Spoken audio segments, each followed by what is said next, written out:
Oui, alors évidemment, on va revenir sur cette étape extraordinaire dans tous les sens du terme. Et on va parler de cette victoire de Christopher Froome. Bonjour Thierry, oui, cette victoire de Christopher Froome, il a devancé tous ses concurrents. Il a frappé un grand coup dans cette première épreuve de montagne. Il devance Quintana, Contador, Nibali. C'était la 10e étape, 167 km entre Tarbes et la Pierre-Saint-Martin. Regardez, 30 degrés sur la route des Pyrénées. On a encore eu quelques chutes, notamment celle du Français Warren Barguil. Il est tombé lourdement, il s'est même allongé sur le bord de la route pendant 20 minutes. Bon, heureusement, il a pu repartir un peu plus tard et rejoindre le peloton. C'était donc la première épreuve de montagne et les Français ont eu beaucoup de mal. La plupart ne suivent pas, c'est même la déroute française. Romain Bardet, Thibaut Pinot, Jean-Christophe Perrault, deuxième du Tour de France l'année dernière, sont lâchés par le peloton des principaux favoris, les uns après les autres. Même les cadors sont en difficulté. Le grand perdant du jour, c'est Vincenzo Nibali. Il avait déjà montré des signes de faiblesse à 10 km de l'arrivée. Le vainqueur du Tour 2014 est lâché.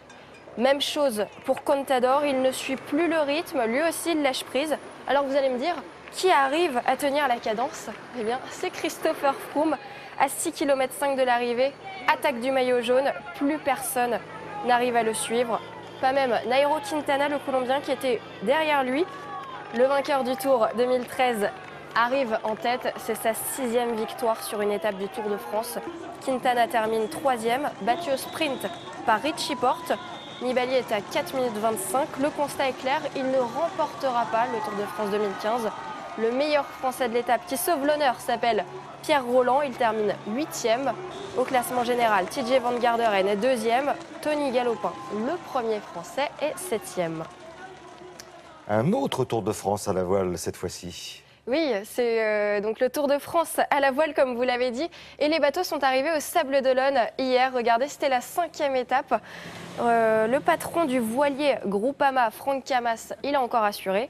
Lui et ses équipiers ont remporté le raid côtier entre les Sables-d'Olonne et Bourguenais en Vendée, 3h17. Groupama augmente son avance au classement général provisoire. Direction Moscou pour les championnats du monde d'escrime. La France décroche une médaille d'argent. C'est Cécilia Berder à droite qui l'a décrochée au sabre après sa défaite en finale face à la Russe Sofia Velikaya qui jouait à domicile. Alors c'est une médaille qu'on attendait puisque la France n'avait pas décroché de médaille au sabre en individuel depuis 6 ans. C'était en 2009 la dernière fois. Donc c'était une médaille bienvenue.